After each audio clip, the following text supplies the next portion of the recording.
വാതിലിൽ ശക്തിയിൽ ആരോ തട്ടുന്നുണ്ട്. ദീപ പേടിയോടെ നിലത്തിരുന്ന് കളിക്കുന്ന കുഞ്ഞിനെ നോക്കി. ആരായിരിക്കും? പോലീസുകാരോ മറ്റോ ആണ്. എൻ്റെ മാതാവേ, ഇനി ഇച്ചായൻ. പതിയെ ജനാലയുടെ കൊളുത്തു മാറ്റി ജനൽപ്പാളി കുറച്ചു മാത്രം തുറന്നു. പോലീസല്ല, ജീപ്പുമില്ല, ഒരു സ്ത്രീയാണ്. വാതിൽ പകുതി തുറന്നതും അവൾ അകത്തേക്ക് ഇടിച്ച് കയറി. ദീപയെ അടിമുടി നോക്കി തലചരിച്ച് നിലത്തിരുന്ന് കളിക്കുന്ന കുഞ്ഞിനെയും. ആരാ? ദീപ ചോദിച്ചു. അവൾ ആ വീടൊന്നാകെ നോക്കി ഗൂഢമായ ചിരിയോടെ കുഞ്ഞിനെ കയ്യിലേക്ക് എടുത്തു. എൻ്റെ കുഞ്ഞ്! ദീപ മുന്നിലേക്ക് വരാൻ തുടങ്ങിയതും അവൾ കൈ ഉയർത്തി തടഞ്ഞു. റൂമിൻ്റെ സൈഡിൽ കിടന്ന ചെയറിൽ കാലിന്മേൽ കാൽ കയറ്റി വെച്ചിരുന്നു. ഈ വീട്ടിലാണോ താമസിക്കുന്നത്? നാട്ടിലെ ഗുണ്ടാ നേതാവിൻ്റെ കയ്യിൽ കാശില്ലേ? കഷ്ടം തന്നെ. പേടിയോടെ ദീപയുടെ കണ്ണുകൾ നിറഞ്ഞു. ആരാ നിങ്ങൾ? എന്താ വേണ്ടേ? സുഖമില്ലാത്ത കുഞ്ഞാ, അതിനെ ഒന്നും ചെയ്യരുത്. ഞാൻ ACP അരുണിമ. എനിക്ക് നിന്റെ കെട്ടിയോനെ വേണം, സാക്ഷാൽ ജെയിംസിനെ. പിന്നെ കുഞ്ഞ്, അവൻ ഇവിടെ ഈ നിമിഷം വന്നാൽ കൊച്ചിനെ നിന്റെ കയ്യിൽ തരും. ഇല്ലേൽ. അയ്യോ, ഒന്നും ചെയ്യല്ലേ. ഇച്ചായൻ എവിടെയാണെന്നറിയില്ല, രാവിലെ പോയതാ. നോ, എനിക്ക് അതൊന്നും അറിയണ്ട. ഫോൺ വിളിക്ക്, അവനെ ഇവിടെ എത്തിക്ക്. ഞാൻ ഇവിടെ ഉണ്ടെന്ന് അവൻ അറിയരുത്.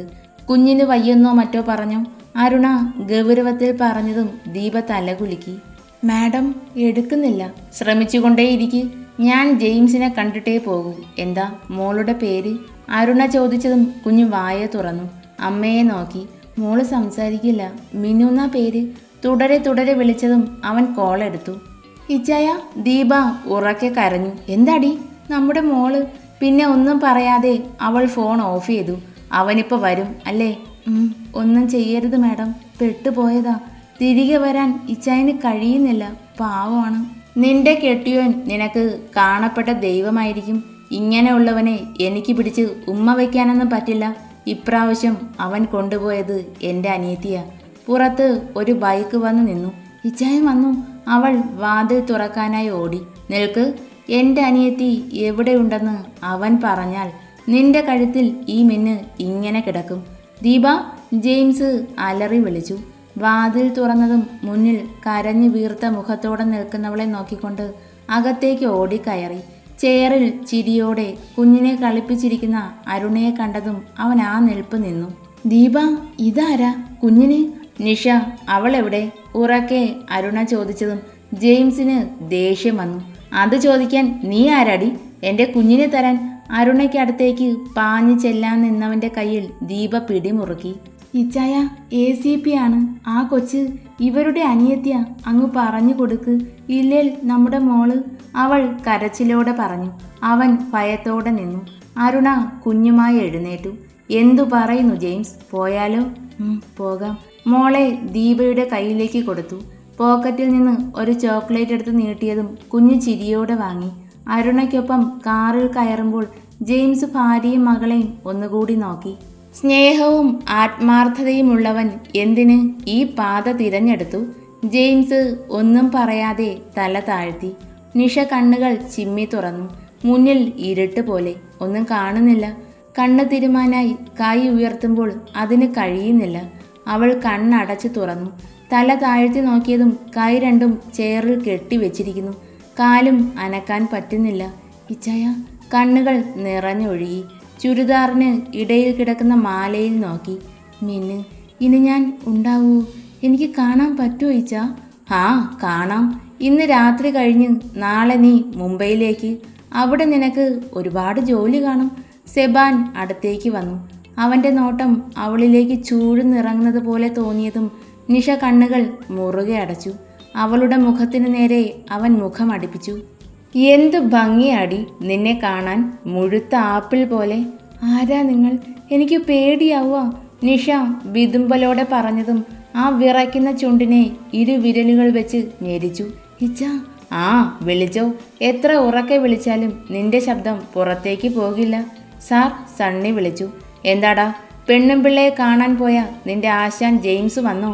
ഇല്ല, ബോസിന്റെ ഫ്രണ്ട് വന്നു. ഓ, അച്ചായൻ എത്തിയോ? വാതിൽ കടന്നു വരുന്ന രൂപം. നിഷ അയാളെ സൂക്ഷിച്ചു നോക്കി.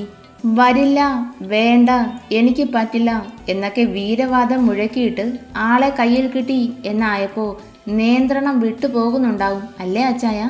സെബാൻ പറയുമ്പോൾ അയാൾ ചുണ്ടിലൂറി വന്ന ചിരിയോടെ നിഷയ്ക്ക് മുന്നിൽ നിന്നു. കൊച്ചിന് എന്നെ മനസ്സിലായില്ലേ? നമ്മൾ കണ്ടിട്ടുണ്ട് തറവാട്ടിൽ വെച്ച്. തോമസ് അങ്കിൾ പതിയെ നിഷ പറഞ്ഞു. ആ അപ്പം അറിയാം.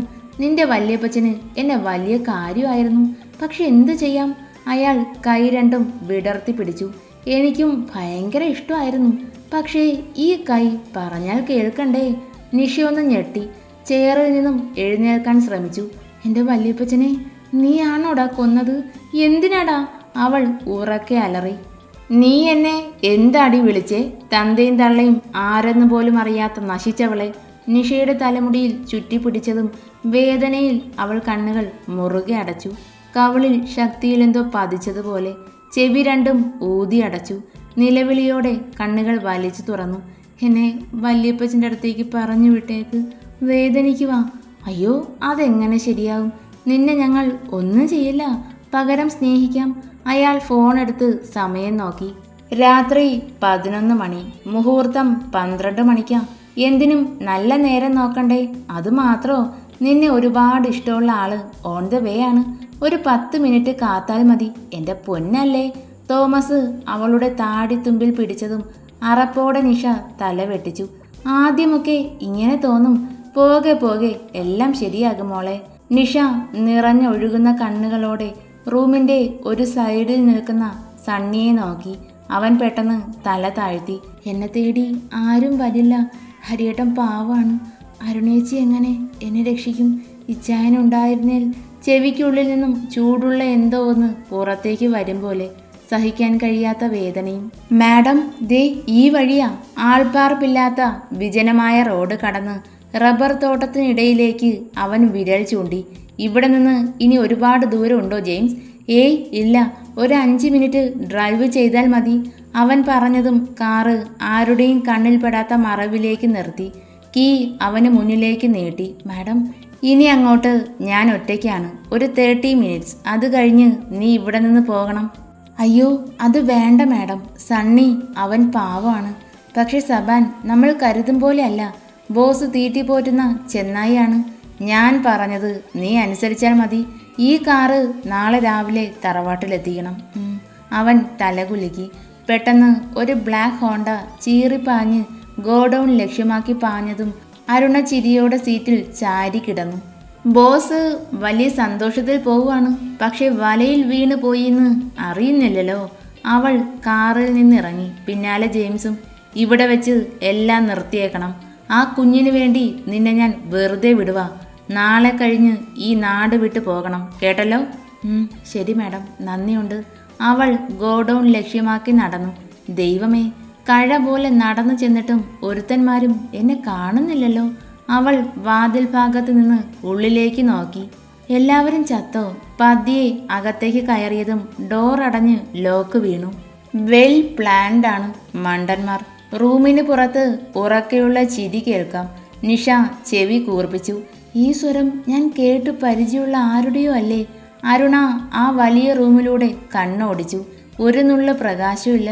ഒരു ഷൂവിൻ്റെ ശബ്ദം അടുത്തേക്ക് വരുന്നുണ്ട്. അരുണ പേടിയോടെ ചുവരിൽ ചാരി നിന്നു. നീ എന്താ ഇവിടെ? ആരെ കാണാൻ വന്നതാ? നിഷാനി, അവളെവിടെ? ഓ, ഡോക്ടർ അരുണ, ആള് മിടുക്കിയാണല്ലോ. നിഷ ഇവിടെ ഉണ്ട്. ധൈര്യമുണ്ടേൽ നീ കൊണ്ടുപോയി നോക്ക്. സെബാനെ, ഈ ചേച്ചിക്ക് അവളെ കാണണമെന്ന്. പാവമല്ലേ? അവസാന ആഗ്രഹം സാധിച്ചു കൊടുക്ക്. പെട്ടെന്ന് റൂമിൽ പ്രകാശം പരന്നതും മുന്നിൽ നിന്ന രൂപം എവിടെയോ മറഞ്ഞു. സെബാൻ അവളുടെ കയ്യിൽ പിടിച്ചു. കൈ എടുക്കട മോനെ. അവൻ്റെ കയ്യെ തട്ടി മാറ്റി അടിമുടി നോക്കി. ഇതാണ് ഹരി പറഞ്ഞ ഗുണ്ട. എൻ്റെ ചെക്കനെ നീ കൈവച്ചു. വിടില്ല നിന്നെ ഞാൻ. സെബാനൊപ്പം നിഷയെ കെട്ടിയിട്ടിരിക്കുന്ന റൂമിലേക്ക് കയറി. വായ തുറന്നതും വേദനയാണ്. ചേച്ചി. മോളെ, ഒന്നുമില്ല, പേടിക്കണ്ട. മുന്നിലേക്ക് ധൃതിയിൽ നടക്കാൻ തുടങ്ങിയതും സെബാന്റെ കൈ അരുണയുടെ കഴുത്തിൽ ചുറ്റി. കണ്ടില്ലേ, ഇനി നിനക്ക് പോകാം. അവൾ കാലുമടക്കി അവന്റെ തുടയിൽ ചവിട്ടിയതും സെബാൻ പിന്നിലേക്ക് മറിഞ്ഞു. തോറ്റു പോയല്ലോ മോനെ. എടീ, നീ എന്നെ. അടുത്തേക്ക് വരുന്നവന്റെ തലയിലാണ് അടി വീണത്. കിളി പറന്ന പോലെ അവൻ നിന്ന് കറങ്ങി തിരിഞ്ഞു വന്ന് കാൽ മടക്കി അവന്റെ കാൽമുട്ടിന് താഴെ ആഞ്ഞു ചവിട്ടി. സെബാൻ നിലത്തേക്ക് മറിഞ്ഞു വീണു. അവന് മുന്നിൽ മുട്ടുകുത്തിയിരുന്നു. ഷോ, എന്തേ കണ്ണൊക്കെ അടഞ്ഞു പോയല്ലോ ഗുണ്ടച്ചേട്ടാ, കഷ്ടം തന്നെ. അവൻ വേദനയോടെ ഒന്ന് ഞരങ്ങി. അരുണ ഓടിച്ചെന്ന് നിഷയുടെ കയ്യിലെ കെട്ടുകൾ ഇളക്കി മാറ്റുമ്പോൾ ഉച്ചത്തിൽ ആരോ കൈ തട്ടുന്നു. അവൾ ചിരിച്ചു. എൻ്റെ സാറേ, ഇരുട്ടിൽ നിന്ന് കളിച്ചില്ലേ, ഇനി മതിയാക്ക്. ഞങ്ങൾ നിന്നെ ഒന്ന് കണ്ടോട്ടെ. എന്നെ കാണുന്നവർക്ക് പിന്നെ ഈ ഭൂമിയിൽ ആയുസില്ല. അതറിയോ ഡോക്ടർക്ക്? അറിയാം. ഔസേപ്പച്ചൻ നിന്നെ നല്ല വൃത്തിക്ക് കണ്ടു അല്ലേ അങ്കിൾ? ആ വിളിയിൽ ഒരു താളമുണ്ടായിരുന്നു. ഇരുട്ടിൽ നിന്നവൻ ഒന്ന് പിന്നിലേക്ക് ചരിഞ്ഞു പോയി. തോമസ് അയാളുടെ കയ്യിൽ പിടിച്ചു. ഐസക് അങ്കിൾ. നിഷയ്ക്ക് ശ്വാസം നിലച്ചതുപോലെ തോന്നി. ഷോ, ഇത്രയുള്ളൂ അങ്കിൾ. ചുറ്റിനും നിനക്കായി കെണി ഒരുങ്ങിയത് പാവം ബോസ് അറിഞ്ഞില്ല. നേർക്ക് നേരെ നിന്ന് അവൾ സംസാരിക്കുമ്പോൾ ഐസക്കിന്റെ മുഖത്ത് മറ്റൊരു ഭാവം. നീ എന്നെ എന്ത് ചെയ്യാനാ? ഔസേപ്പച്ചനൊപ്പം ഡോക്ടർ കൊച്ചും പോകും. പറഞ്ഞു വിടും ഞാൻ. തോമസേ, അപ്പച്ചന് കൊടുത്തതിൻ്റെ ബാക്കി ഇരിപ്പില്ലേ, അത് ഇവൾക്കുള്ളതാ. തോമസ് റൂമിൻ്റെ സൈഡിലായിരുന്ന അലമാര തുറന്നു. അരുണ അയാൾ കൊണ്ടുവരുന്ന ബോട്ടിലിലേക്ക് നോക്കി നിന്നു. ഒത്തിരി ഉള്ളിൽ പോയാൽ മതി, പിന്നെ സുഖം. ഒന്നും അറിയണ്ട. ഐസക്ക് അരുണയുടെ അടുത്തേക്ക് വരുന്നുണ്ട്. അരുണേച്ചി, നിഷ കരച്ചിലോടെ വിളിച്ചു. തോമസ് അവളുടെ കയ്യിൽ പിടിക്കാൻ പോയതും അയാളുടെ അടിവയറ്റിൽ ആഞ്ഞു ചവിട്ടി. ഐസക്ക് അവളെ അടിമുടി നോക്കി. അല്ലേൽ നിനക്കിത് വേണ്ട. അയാൾ ബോട്ടിൽ നിലത്തേക്കിട്ടു.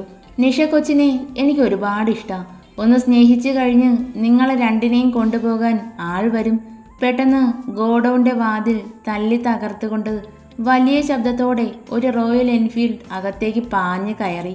തോമസും ഐസക്കും ഒരു നിമിഷം ഭയന്നു പോയി. ഓഹ്, സോറി, ഞാൻ ഇത്തിരി ലേറ്റായി അല്ലേ? ഭയങ്കര ട്രാഫിക്. അതും പോരാഞ്ഞ് ഈ ഹെൽമറ്റിൻ്റെ ചൂടും. അവൻ വണ്ടി സ്റ്റാൻഡിട്ട് ഇറങ്ങി. അരുണ പുഞ്ചിരിക്കുന്നുണ്ട്. നിഷയുടെ കണ്ണുകൾ വിടർന്നു. ഇച്ച, ഓ എന്താ പൊന്നാ. തോമസും ഐസക്കും പരസ്പരം നോക്കി. അവൻ ഹെൽമറ്റ് ഊരി മാറ്റി. ഈ നശിച്ച ഹെൽമറ്റ് കാരണം അവനത് ഉന്നം നോക്കി എറിഞ്ഞു. നേരെ തോമസിന്റെ മൊട്ടത്തലയിൽ ശക്തിയിൽ ഇടിച്ചു. അയാൾ തെറിച്ചു ചെന്ന് ചുവരിൽ ചാരി. എൻ്റെ മാതാവേ, വേദനയിൽ കരഞ്ഞു. ഡെന്നി ഐസക്കിന് നേരെ പാഞ്ഞു ചെന്നു. പണി പാളി അല്ലേ ഐസക്കെ? നീ പിടിക്കപ്പെട്ടു. അവൻ്റെ കൈ ഉയർന്നു താഴ്ന്നുകൊണ്ടേയിരുന്നു. അയാൾക്ക് ഒന്ന് പ്രതികരിക്കാനുള്ള സമയം കൊടുക്കാതെയുള്ള പ്രഹരം. നിന്റെ ഭാര്യ സൂസനോട് ഞാൻ ഇടയ്ക്ക് പറയാറുണ്ട്, നീ ശ്രദ്ധിച്ചിട്ടില്ലേ? ഐസക്ക് വേദനയിൽ എരിവ് വലിച്ചു. ഡെന്നിക്ക് ഭ്രാന്ത് വന്നാൽ പിന്നെ കാലനാവുന്ന് അവൻ്റെ ശബ്ദം കടുത്തിരുന്നു. അത് നിന്നോട് പറഞ്ഞതാ. പക്ഷെ ബോസിന് മനസ്സിലായില്ല. വയസ്സ് 55 ആയില്ലേ? ശരീരത്തെ പോലെ തന്നെ ബുദ്ധിയുടെയും പ്രവർത്തനം കുറയും. എടാ, അയാൾ അമറി. നിന്നെ ഒരുപാടൊന്നും ഉപദ്രവിക്കാൻ എനിക്ക് വയ്യ. ബോധം നഷ്ടപ്പെട്ടു പോയാലോ? എനിക്ക് അങ്കിളിനോട് കുറച്ച് സംസാരിക്കാനുണ്ട്. അരുണ, ഡെന്നി വിളിച്ചത് എന്തിനാണെന്ന് അവൾക്ക് മനസ്സിലായി. പെട്ടെന്ന് തന്നെ ഒരു ചെയർ ഐസക്കിനായി കൊണ്ടുവന്നു. അയാളെ അതിലേക്ക് ഇരുത്തി. ക്ഷീണിച്ചു പോയി അല്ലേ അങ്കിൾ? വെള്ളം വേണോ? സണ്ണി ഒരു കുപ്പി വെള്ളവുമായി വന്നു. അരുണ അവനെ രൂക്ഷമായി നോക്കി. ജെയിംസ് ചാൻ വിളിച്ചിരുന്നു. ഡെന്നി തന്നെ ഐസക്കിൻ്റെ വായിലേക്ക് വെള്ളം കമിഴ്ത്തി. അയാൾ വെപ്രാളത്തിൽ കുടിച്ചു. ഇത് ഡോക്ടറല്ല, അരുണിമ IPS ആണ്. ഇവിടെ പുതുതായി ചാർജ് എടുത്ത ACP. നിന്നെ തേടി അങ്ങ് മുംബൈയിൽ നിന്ന് വന്നതാ. നാഗേന്ദ്ര ഷെഡ്ഡി ഇപ്പോൾ പോലീസ് കസ്റ്റഡിയിലാണ്. വല്യപ്പച്ചൻ്റെ കേസ് അന്വേഷിക്കുന്നത് ഈ IPS കാര്യ. നിഷ വായും പൊളിച്ച് അരുണയെ നോക്കി. എന്താടി പെണ്ണെ? അയ്യോ, സത്യാണോ? അവൾ വേദന മറന്ന് ചിരിക്കുന്നുണ്ട്. അരുണ അവളെ നെഞ്ചിലേക്ക് ചേർത്ത് പിടിച്ചു. എൻ്റെ മോൾക്ക് വേദനിച്ചോ? എൻ്റെ ഹരിയേട്ടൻ സാറിന് ഒരു പ്രശ്നവുമില്ല. പിന്നെ ഐസക് അങ്കിളെ, ഞാൻ ഇവിടെ ലാൻഡ് ചെയ്തിട്ട് 3 ദിവസമായി. ഡെന്നീസ് നിന്റെ പിന്നാലെ ഉണ്ടായിരുന്നു. എൻ്റെ പെണ്ണിനെ അങ്ങനെ വിട്ടു തരുമോ ഞാൻ? നിന്റെ പെണ്ണോ? ആ, ഞാൻ അവളെ മിന്നു കെട്ടിയത് നീ അറിഞ്ഞില്ലേ? ആനി, മാല കാണിച്ചു കൊടുക്ക്. നിഷ ടോപ്പിനുള്ളിൽ കിടന്ന മാല പുറത്തേക്ക് എടുത്തു. ആ കുരിശ് കണ്ടോ നീ? അതിൽ ഒരു സാധനമുണ്ട്. നിഷ കൊച്ച് എങ്ങോട്ട് തിരിഞ്ഞാലും എൻ്റെ ഫോണിൽ ലൊക്കേഷൻ കാണിക്കും. എങ്ങനെ? ഡെന്നി സൂപ്പർ അല്ലേ? പുറത്ത് പോലീസ് വാഹനങ്ങൾ നിരന്നു. നിന്നെ കൊണ്ടുപോകാൻ ആള് വന്നു. പോവുകയല്ലേ? അയാളിൽ വല്ലാത്ത പേടി. ചെയ്തു കൂട്ടിയത് എല്ലാവരും അറിയും എന്ന ഭയം കണ്ണിലുണ്ട്. സാരമില്ല അങ്കിൾ, എല്ലാം കർത്താവ് മുൻകൂട്ടി തീരുമാനിച്ച് വെച്ചിരുന്നതാ. ഡെന്നി അയാളുടെ തോളിൽ തട്ടി. ഐസക്ക് ചെയറിൽ നിന്ന് ചാടി എഴുന്നേറ്റ് നിലത്ത് കിടന്ന ബോട്ടിലെടുക്കാനായി ഓടിയതും പോലീസ് അയാളെ വളഞ്ഞു. ഐസക്കിനായി ഒരു മുറി ഒരുങ്ങിക്കഴിഞ്ഞു അങ്ങ് ജയിലിൽ, ഡെന്നി പറഞ്ഞു. നിലത്ത് ബോധം നഷ്ടപ്പെട്ട് കിടക്കുന്ന സെബാനെയും തോമസിനെയും തൂക്കിയെടുത്ത് പോലീസ് വാഹനത്തിൽ കയറ്റി. പൊന്ന, പേടിച്ചോ നീ? ദേ വേദനിക്കുവാ. അവൾ ചെവിയിലും കവിളിലും കൈവച്ചു. ഡെന്നി സങ്കടത്തോടെ തല താഴ്ത്തി. വേണ്ട വേണ്ട, ചുണ്ടും വേദനയുണ്ട്. അവൾ ചിണുങ്ങുന്നുണ്ട്. അവൻ ചിരിയോടെ ആ ചുണ്ടിൽ പതിയെ ചുംബിച്ചു. ഈ വേദന ഞാൻ മാറ്റിത്തരാം. ബാക്കി വേദന ഡോക്ടറെ കാണിക്കുമ്പോൾ ശരിയാകും. അവൻ കുസൃതി ചിരിയോടെ അവളെ ഇരു കൈയിലും വാരിയെടുത്തു. തളർച്ചയോടെ അവൻ്റെ നെഞ്ചിൽ ചാരി കിടന്നു. സത്യ, എനിക്ക് വേണ്ടി ദേ അവനെ മാറ്റി നിർത്തിയേക്കണം. എൻ്റെ ചെക്കൻ്റെ വെളുത്ത് തുടുത്ത കവിളിൽ വെച്ച കയ്യെ സ്നേഹിക്കാൻ ചെറിയൊരു മോഹം, അവൾ കുറുമ്പോടെ പറഞ്ഞു. നിഷയ്ക്ക് അവൾ എന്താണ് പറഞ്ഞു വന്നത് എന്ന് മനസ്സിലായില്ല. ഇച്ചായ, എന്താടി? ചേച്ചി ആരെ പറ്റിയാ പറഞ്ഞേ? എൻ്റെ മന്ദൂസേ, അത് ചേച്ചിയല്ല, നിന്റെ ചേട്ടത്തിയാ. കൃഷി ഓഫീസറും പോലീസുകാരിയും ഇഷ്ടത്തിലാ, നീ അറിഞ്ഞില്ലേ? ഇല്ല ചായ. അവൾ അരുണയെ തലപൊക്കി നോക്കി. എനിക്ക് വേണ്ടി ജീവൻ പണയം വെച്ച് വന്നതാ എൻ്റെ അരുണേച്ചി. അത്രയ്ക്കും എന്നെ ഇഷ്ടമായതുകൊണ്ടല്ലേ? നിഷ സന്തോഷത്തിൽ പറഞ്ഞു.